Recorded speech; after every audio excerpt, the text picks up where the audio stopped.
My MIL once said, "No real woman lets her husband cook his own breakfast." I had just pulled a 12-hour night shift at the hospital. My husband said, "You know how she is."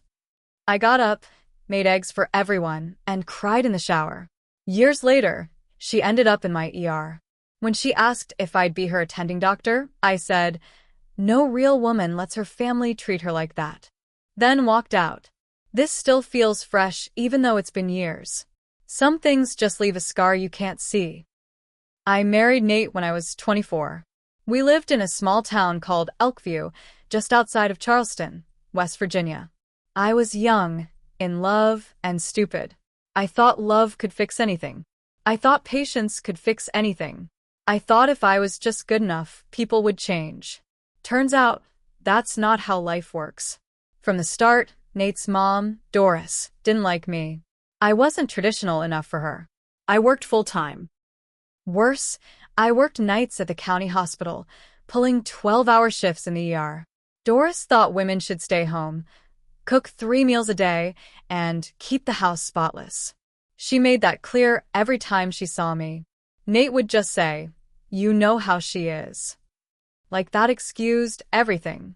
The worst day, the day that burned into my brain, happened about 2 years into our marriage. I had just finished the worst shift of my life. 2 kids died that night. 1 car accident, 1 overdose. I can still see their faces if I close my eyes. It was the kind of shift that makes you question everything.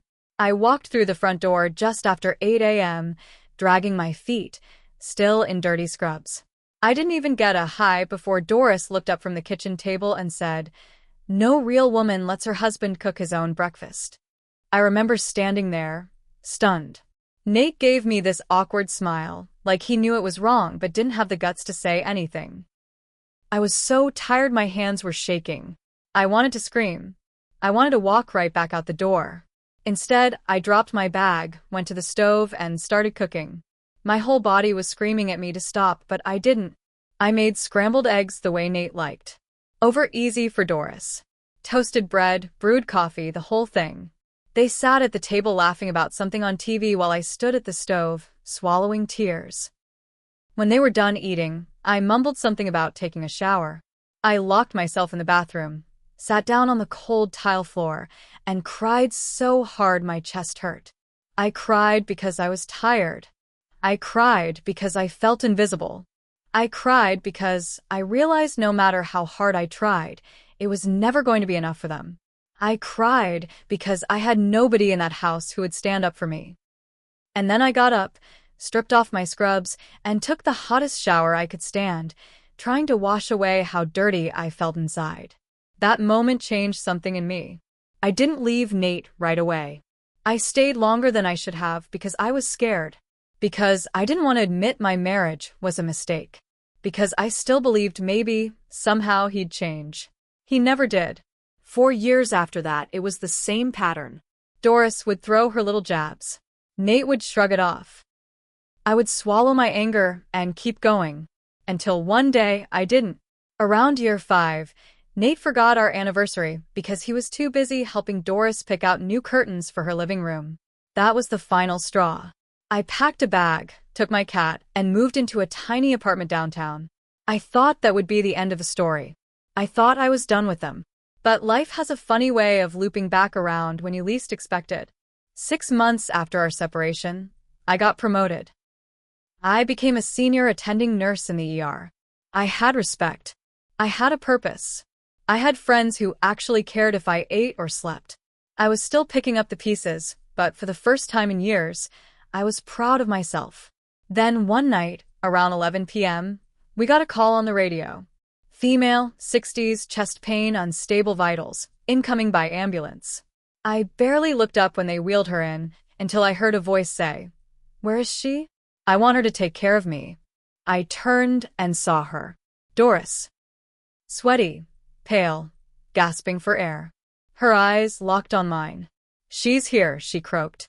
"I want her." One of the newer nurses rushed over to me. "She's asking for you. She said your family." I just stared at her. For a long second, I didn't move. It felt like all the air had been sucked out of the room.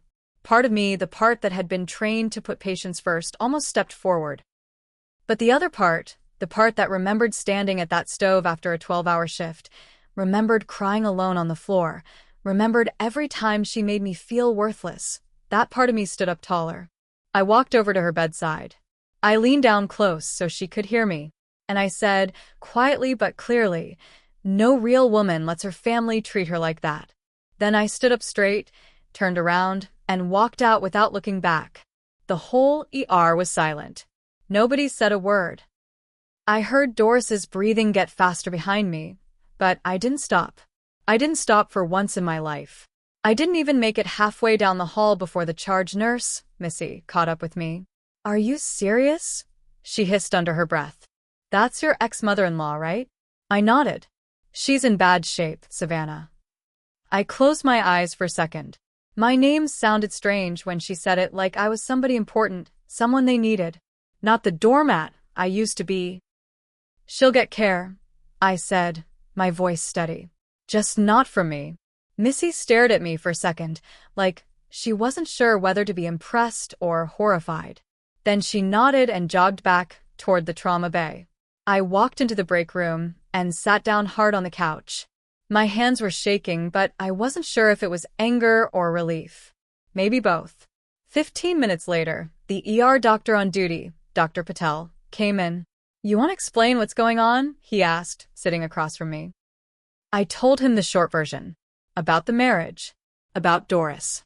About that morning after my night shift. Dr. Patel listened, his face unreadable. When I finished, he rubbed his hands together and said, "You're off her case. I'll handle it." I nodded, but I could see the judgment in his eyes. Nurses are supposed to be neutral, compassionate, detached. I was none of those things tonight. Hours passed. I stayed out of the trauma bay, focusing on other patients. I told myself I didn't care what happened to Doris. But when the shift ended at 7 a.m., I found myself hovering outside her room. She had stabilized. She was awake, hooked up to monitors, looking smaller and older than I remembered. And she wasn't alone. Nate was sitting by her bed. I hadn't seen him in over a year. He looked worse. Thinner, paler, like life had kicked the crap out of him. He saw me through the glass and stood up fast, knocking over his chair. He came out into the hallway, his face red. "What the hell, Savannah?" he hissed. "My mom could have died." I crossed my arms.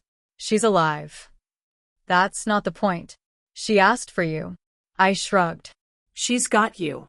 "That's what she wanted all along." He looked like he wanted to say something else, but the words caught in his throat. I turned and walked away before he could find them. As I signed out at the nurse's station, Missy leaned over. "Nate's been here all night," she said under her breath. "Didn't even call his wife." I blinked. "Wife?" Missy nodded. "Married some girl from the grocery store last year. Real sweet thing. Pregnant, too." I felt like I had been punched in the gut. I didn't care about Nate anymore. Not really. But hearing he had moved on, that he had started a new life without even a second thought, hit harder than I expected. And the fact that he was still here, playing the dutiful son to Doris, while his pregnant wife was God knows where. It told me everything I needed to know. He hadn't changed. He was still that scared little boy, desperate for his mommy's approval. And I was still the woman who had wasted years trying to fix something that was never mine to fix. I should have walked away clean. I should have left it at that. But part of me wasn't done yet. Part of me wanted her to hear everything. I clocked out, but I didn't leave. Something in me wouldn't let me. I wandered back toward the trauma bay, slow and quiet, staying out of sight. Through the glass window, I saw Nate sit back down beside Doris. He held her hand like a little boy scared of losing his mother. I should have just gone home, fed my cat, crawled into bed. Instead, I stood there watching, arms crossed over my chest. Then, without thinking it through, I pulled out my phone. I typed out a short text to Missy. "Can you pull Doris's patient notes for me?" A few minutes later, Missy slipped me a copy. I flipped through them quickly. That's when I saw it. History of noncompliance with treatment. Ignored doctor's advice. Multiple hospitalizations over the past year for the same issue. Refused lifestyle changes. I felt a bitter laugh bubble up. All those years she preached about how a real woman should act. About discipline. About taking care of her family. Meanwhile, she couldn't even take care of herself. She did this to herself. Missy came up behind me. Savannah, don't. But it was too late. I walked back into the trauma bay. Nate looked up, surprised. Doris's eyes widened. I kept my voice calm. You've been ignoring your doctors, I said to Doris. You've had chances to fix this. You chose not to. Nate jumped up. Savannah, stop. No, I said sharply. You wanted me here. You wanted me to take care of you. Let's be real for once. I stepped closer to Doris's bed. I spent years trying to be the woman you said I should be. Cooked when I was half dead. Smiled when you insulted me. I damn near lost myself trying to be enough for you. Doris's mouth opened, but no sound came out. And what did you teach your son? That it's okay to stand by and watch someone suffer? As long as your plate was full and your coffee was hot. Nate's face turned red. He opened his mouth to yell. But Doris spoke first, her voice rasping. I'm sorry. It was so soft I almost didn't hear it. I froze. Because I knew deep down she didn't mean it. She said it because she was scared. Because she was weak. Not because she understood. I looked at Nate. You have a wife now. And a baby on the way. You better figure out fast how to protect them. Because standing by while someone you love drowns? That's not love, Nate. He said nothing. He just stood there, looking at me like I was a stranger. Maybe I was. Maybe that's why it felt so easy to turn around and walk out again. Only this time, I didn't feel guilty. Not even a little bit. I drove home in silence. The early morning sun was coming up over the hills, making everything look softer than it really was. I pulled into my apartment complex, parked, and just sat there with the engine running. I thought about how many years I had wasted trying to fit into a life that wasn't meant for me. I thought about all the times I had swallowed my anger, let myself be small just to keep the peace. And for what? Nate had moved on without a second thought. Doris would go back to being who she always was the second she felt strong enough. Nothing I had done had ever changed them, and nothing I could do now would fix it. But maybe I could make damn sure they never forgot me. I picked up my phone. I still had Nate's number saved under Don't Answer. For once, I did. I typed a short message. If you want to raise your kid better than you were raised, you need to start by standing up to her. Good luck. I hit send before I could talk myself out of it. Then I blocked his number. Next, I did something even colder. I went online and submitted a full complaint to the hospital board, not about Doris as a patient, but about Nate. About how, back when we were married, he used to call in favors for Doris's treatments, pushing her to the front of the line over sicker patients because he knew someone. It was wrong. I knew it then. I let it happen back then because I was scared. But not anymore. I attached dates, names, copies of old messages he had sent me back then, bragging about how he got Doris seen faster. The hospital launched an internal review within 2 days. Nate was blacklisted from pulling any more favors. Doris would be treated like any other patient, no priority, no special hand-holding. If she wanted care now, she would have to sit in the same waiting rooms as everyone else. No shortcuts. No back doors. She hated being treated like everyone else. And now she would have to live with it. A week later, I heard through the grapevine that Nate's new wife had found the messages too. She found out how he had let his mom steamroll his first marriage and was already threatening divorce if he didn't set firm boundaries. Apparently, Nate had a full breakdown in the hospital parking lot. Screaming, crying, the whole show. Poetic in a way. It wasn't just my revenge. It was the truth finally catching up to him. It took me a long time to forgive myself for the years I lost trying to make broken people whole. But standing there in my little kitchen, sipping cheap coffee, with my cat purring against my leg, I realized something. Sometimes the best revenge isn't anger. Sometimes the best revenge is surviving. It's living better without them. And it's knowing that when the tables finally turned, I didn't need to lift a finger to destroy them. They did it all themselves.